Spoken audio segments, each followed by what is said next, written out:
മതിലകത്ത് ഡോൾഫിന്റെ ജഡം കരക്കടിഞ്ഞു. കൂളിമുട്ടം പൊക്ലായ് ബീച്ചിലാണ് ഇന്ന് ഉച്ചയ്ക്ക് 1:30 ജഡം കരക്കടിഞ്ഞത്.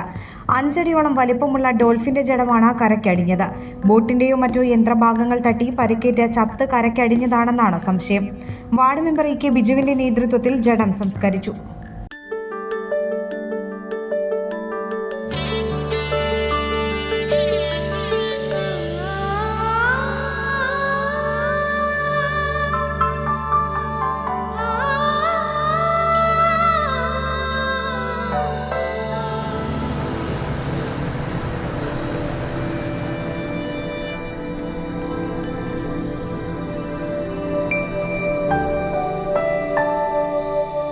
നിങ്ങളുടെ അധ്വാനത്തിന് സത്യമുണ്ട്.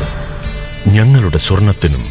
Ishara golden diamonds, Kodungallur road, Triprayar. സ്വർണത്തിന്റെ സത്യം. സുവർണ സ്വപ്നങ്ങൾക്ക് പൊന്നിൻ സാക്ഷാത്കാരമേകിയ മുഗൾ ജ്വല്ലറി ഇപ്പോൾ നമ്മുടെ 3 പീടികയിൽ. മുഗൾ ജ്വല്ലറി, 3 പീടിക ആൻഡ് തൃപ്രയാർ.